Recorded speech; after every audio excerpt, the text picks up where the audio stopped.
back, ladies and gentlemen, to the Proper Picks podcast, where we are previewing and recapping last week's bets and what we have on the slate for this week. We've got a great week of college football coming up. Even if you're not betting on it, there's going to be some monster games to watch, especially in college football. We've got a couple tasties in the NFL as well.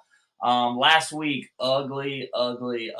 Probably, I won't say probably, the worst week we've had at Proper in 49 weeks now doing this. And sometimes that's how it goes. A friend of mine was like, man, I don't even know how you can get on the internet after you have a week like that. I was like, man, it just happens sometimes, and you've got to be transparent about what we're doing if you want to gain any kind of reputation for being a solid picker. Like I said, not a professional. I would love to be one, but that's a grind to get there. The part of it though is I want to be transparent and make sure that we flash our records every week and the all-time records for what we're doing. Just so, like I said, full transparency. It was a tough week in the fact that we lost a lot of quarterbacks during games. We took a game that had a backup quarterback starting, just out of the pure belief that we thought the Dolphins could get it done. And then Teddy Bridge gets knocked out. That was just like the culmination on Sunday of what we dealt with on Saturday as well. Merch is in. If anybody wants a free hoodie, T-shirt, we got plenty. I went and ordered a big stockpile of them. I've been repping them for a couple weeks now, trying to get the word out. Sipping out of my Proper Picks coffee mug. No big deal. Just sipping my Joe right now. And we'll slide over to last week's recap. Alrighty, so we slide into the weekly recap from last week. As you see at the top, this was disgusting. 0-7 minus 9.45 units. We had a baseball pick, but I didn't release it on Twitter, so I didn't, that actually won, but I didn't, I'm not going to put it on here because it wasn't one we gave out as an official play.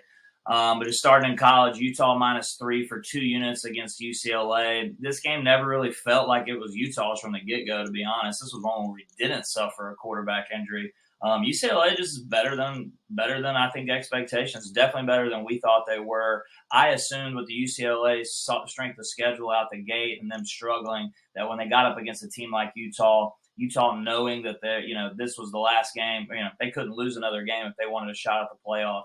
And they just fell flat on their face. UCLA actually pulls away later with just a little more power. So, 2-unit L there. NC State wins by 2. That was a tough one. Wanted that one really bad at night to kind of save the Saturday. They ended up winning 19-17, had to kick field goals a couple times when they got down in the red zone, and Florida State's defense was just better than anticipated. We lose Leary, the quarterback for NC State, in the third quarter, and that really hurt us because it looked like NC State was kind of getting the ball rolling, and then he gets knocked out. So, it's just one of those tough ones. That's why the line was 3. Vegas had it right down to the number. So, moving into Arkansas, this was especially tough. We laid plus 9.5 on Wednesday. Then you get news that KJ Jefferson's not playing. That would have certainly hindered my bet. It wasn't necessarily the size of the bet that killed me. It was just a unit, but it was just one of those ones where KJ plays. This is a lot better ball game than what we saw. And Mississippi State, they're hot. We're talking about them in our preview for this coming week earlier in the show about, going to Kentucky. Will Levis play? I like Kentucky there in that game, but it's just one of those ones where it's that questionable quarterback stuff. It's really tough to finesse through. Although we're hearing that the guy's probably going to be a go. And then probably the biggest whiff of all time on Proper Picks, Oklahoma +7 for a half unit. Thank God this was only for $50, but 49-0 in a rivalry game. It just blew my mind. I think it was 24-0. I was at work when I flipped it onto that side of the game and was like, Jesus Christ, what is happening here? And Texas, Quinn Ewers didn't even have some amazing day. I think Oklahoma just looks pitiful. They are now the worst record in the Big 12. When was the last time you said that about Oklahoma football? Mind-blowing there. So we go 0-4 minus 6.15 units on Saturday. Brutal. The NFL, Dolphins -3. We talked about this game a little bit in the preview. The Teddy Bridge situation starting at quarterback, I felt like this was a great spot. I love when you get these decent backup quarterbacks who kind of have something to prove, maybe to get another contract, go win a couple games while the starter's out. And the game was close for the better part of 3 quarters. But when Teddy Bridge gets knocked out and they bring in, I don't want to call him any names, so I'm not. But when they bring in the next guy who was just atrocious, Jets just took advantage. Brees Hall looked really good for the Jets. Jets get a huge win at home. Jets winning a couple games I would have never thought they were gonna. So we lose 2 there. Commanders plus 2.5. I took this knowing it was going to be a close ball game, but I had a strong feeling that they would get the win. They do not. They lose 21-17, missed by a point and a half there. And then in the afternoon, it was Arizona Philly over 49. Final was 20-17. When this thing started, I was like, perfect.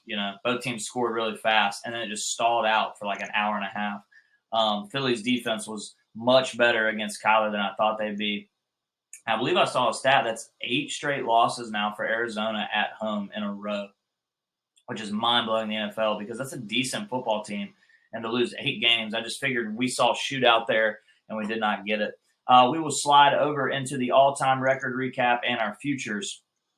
Alrighty, so we slide over to our futures and all-time record. We've had the futures up all year for you guys to see. Bama plus 190 to win the Natty at 3 units. Bet looks safe. I mean, they got a big matchup this weekend, but this team's going to be there at the end. The question is, will they win the Natty? Auburn plus 140 over 6.5 wins. I would go ahead and write this bet off now. I don't know if Auburn wins maybe one more game. Unless they shock the world against Ole Miss and turn it around this week, I just don't see how Ole Miss, Mississippi State, Texas A&M, Bama, how any of those are wins. So that bet could be pretty much sewed off. They needed the LSU win to pretty much keep that thing intact a couple weeks ago. Kansas City 9-1 to win the Super Bowl. I love this bet from the get-go. I mean, it's the same kind of premise as the Alabama game. I think we're just going to see them there at the end, and we'll see if they can get it done. Big game against the Bills this weekend. Jags plus 140, under 6 wins. They're 2-3 now. Better record than I anticipated. I actually had the Jags at 1-5. 1-4 at this point when I was predicting their schedule. So better start. They're going to get the Colts this weekend on the road. I would love to see an L here against a pretty average, to me, and below average Colts team to kind of help us out there with that win total. That one's, like we've said now for a couple weeks, going to come down to it. Steelers minus 105, under 7.5 wins. This one looks really safe. 1-4 right now. They get Tampa at home this week. Tampa should handle business, which would put them at 1-5, and then they're pretty much up against it to even have to come close to sniff this bet. And also with the schedule they play, they're going to get the Ravens, they're going to get the Browns, they're going to get the Bengals for sure. I think they get one of them twice. That's going to be a tough sledding for them. As we move over to the all-time record, we took a hit this week. We were at, I believe, right at 59 to start the week, up 59 units all-time. And as you can see, we're at 49.1 after just a horrific week. The college football total took a hit. We were, I believe we were up like 11.5, 12 units. We're now 20-22-1, up 5.75 units. So still up, but we took a pretty big hit there on the roll. For college football. In the NFL, 6-14-1, minus 7.7 units. So right now for football, we're down basically an even 2 units through this time of the year. Got to get it rolling. Did not lay anything on baseball officially last week. So like I said, I'm not putting that unit pickup in there because we did not give it out. And when we get back over to college football slate, we'll slide in and see what we're. All righty, let's dive into the best bets for week 7 in college football. Out the gate, we need a big week here in college football. Not getting crazy, not trying to get units back. That was a big part of last week is, Sunday night, Monday could have gotten a little frisky to, risk it for the biscuit, but I just decided to. Didn't like either of those games to start the week, so we didn't put anything on them. Said we'll wait till next week to collect some units back. We're going to take Alabama minus the 7 for 2 units. A lot of people are going to say, what about Bryce Young? My theory on this game is Bryce Young's going to play. I wanted to go ahead and lock my bet in now and not wait for the news to drop and that thing to skyrocket. I think we're going to get massive closing line value here because I think the dude's going to play and this line's going to go up. I think a lot of people are also super high on Tennessee. I want people to know that my reason for it really is because I think Tennessee has a terrible pass defense. I believe it's one of the bottom 30 in the country. And if Bryce goes, he's going to torch them. Now, you might say, well, Hendon Hooker is going to turn around and torch Bama. I think statistically the odds of, Bryce torching Tennessee are high and Hooker just taking over Alabama's top 5 defense is a lot tougher.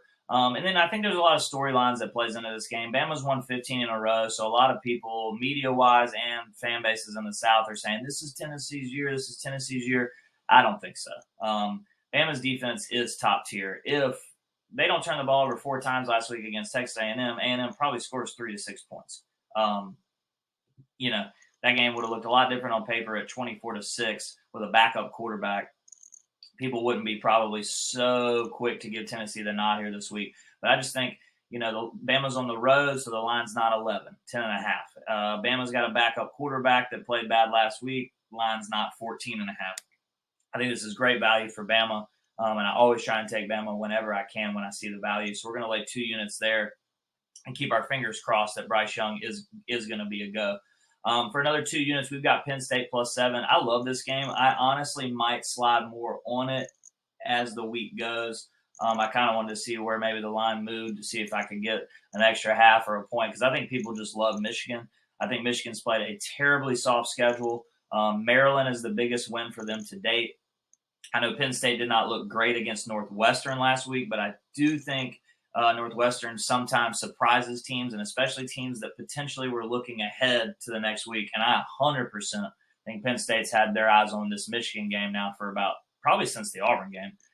They wanted to get through Auburn, which they did. They demolished them, and now they've had their eyes on on Michigan, and they're going to be looking after this towards Ohio State as well. This could be a monster ball game for Penn State. I actually like the money line as well.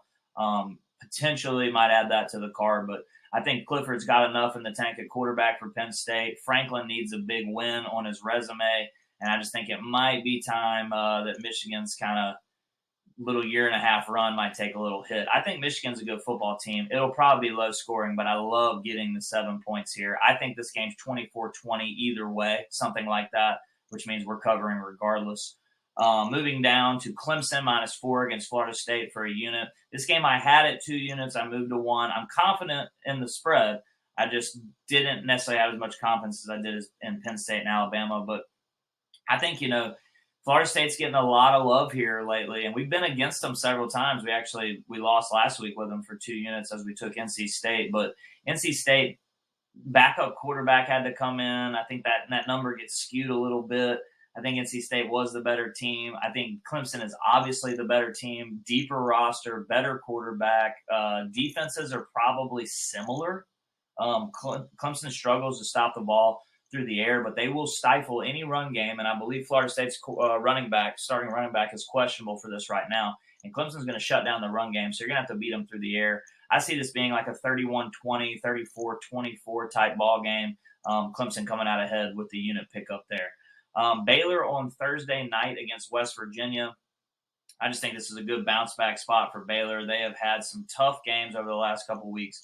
They took the L to Oklahoma State. Oklahoma State's a top 10 team, and they played them strong. I think West Virginia, while the offense is solid, the defense is just not very good. I think the environment will be rowdy. That's the only thing that concerns me about this game is that Baylor's taking it on the road. Things tend to get weird in Morgantown. But I think Baylor's got the better football team, and I think to be laying under a touchdown here is a little crazy. I like this game, potentially 28-17, 28-20, like Baylor in this for a half unit. And then Kentucky, I'm going to slide a half unit on as well. It's not because I doubt Mississippi State in any way. Will Levis is going to play. That's what they're saying. Kentucky has a great home environment right now. Stoops' defense is really good. I think the thing about Mississippi State is that offense is just humming, and I think Kentucky's going to have to stifle it. I just look for this to be a really good ball game coming down to the last possession, and I see a world where Kentucky or Mississippi State has the ball late. Somebody's moving it to try and win, which usually sets up well for a 6.5 cover for us. So we're going to put a half unit on that. And we'll slide over to the NFL and our parlay. All right, we're back. We're into the NFL Week 6 best bets. 2 single bets for y'all this week on the show. We've got the Commanders at Pick'em for half a unit. That's going to be Thursday night against the Bears. This is, to me, just a good bounce-back spot. Commanders have lost 2 in a row now to the Cowboys and the Titans. And I just don't really trust the Bears, I'm going to be honest with you. I don't think this is like some explain my theory type game. I just think the Commanders are the better team. It's at Pick'em. I think it's at Pick'em because it's in Chicago. These Thursday nights games tend to get real weird. And I think Carson Wentz has enough in the tank. He hasn't played super well the last 2 weeks, and Justin Fields also not played well. I love the team total 18.5 for the Commanders as well. Not going to give it out as an official pick. I just think the Commanders have a little more. If Scary Terry and Gibson can get going, it's going to be tough sledding for Fields and them. I think this is a big win though for Chicago if they have any chance of making a playoff. I know that's slim to none, but I just feel like the Commanders got the better side of this. And then we'll move down to the Ravens. Ravens -5. Simple here. I just love this spot. Not in a bounce back position for necessarily the Ravens because they are coming off a win, but I just think the Giants are riding so high right now. Big win in London last week. I read where their punter is still in England somehow. I think something with flights. Not that that matters for this, but I just think the Giants are extremely overvalued right now. I think this line should be 8, maybe 8.5. Ravens basically to win by a touchdown is the play. Lamar travels. Let's just remember that. Defense travels. Ravens defense has been solid over the last couple of weeks, had some big games. They've had monster matchups so far. I feel like every week so far the Ravens have been up against a strong team. Giants at 4-1 is just completely false. Let's just be honest with that. Danny Dimes over there is not going to beat Lamar Jackson. Now the question is the 5. And I just think the Ravens will open it up a little bit through the air. And they're going to have to stifle Saquon. I mean, that's the only key here. You can't let Saquon go for a Bill 50 on you. But, you make Daniel Jones beat you, and I think the Ravens set up for a good spot here at -5 for a unit. And then looking down here, we've got 2 teasers this week. One is just straight NFL. It's going to be a 2-game teaser, 6.5-point move. That's -125 on the money line for a unit. And that's Bucks -1, Packers half point. I love setups in the NFL where there's a 7 or an 8 or an 8.5-point favorite, and we can move it 6.5 to under a field goal. Bucks are going to get Pittsburgh. Pittsburgh's reeling. Tampa hasn't even looked amazing, but the Bucks are the better team here. Should get the road win. And then the Packers get the Jets at home. Jets monster win. Last week in London, and I'm sorry, not in London, at home against Miami. And then the Packers coming off their loss in London last week just sets up that they're going to get a pissed off Aaron Rodgers. Love the 2-game teaser there. That's for a 1-unit pickup. And then over to the right here, we've got a 4-game teaser. That's a 13-point move, -130 on the line. We put 2 units on this, and this is 2 college, 2 pro. And to me, this is just, you stare at it, and that's how it always works with teasers, but you stare at it, and I'm like, I don't know how to lose this, to be honest. I know there's a way, because you miss teasers all the time. But we're going to take the Ravens plus the 8 against the Giants, Clemson plus 9 against Florida State, Penn State plus 20 against Michigan, and the Eagles plus 8 at home on Sunday night against Dallas. All seem to be a pretty safe play there. The only one that maybe potentially scares me in that is the Eagles. If for some reason Dallas keeps doing on defense what they did. But I look for all these teams to win outright. We're getting points. Should be a nice 2-unit pickup for us. Trying to bet smart here, not trying to force the issue. I'm going to be fully transparent about our wins and losses. That's how you've got to do it. Make sure to follow me at the Proper Picks Pod on Twitter. We will have ads this week. There's a couple parlays we're cooking up right now.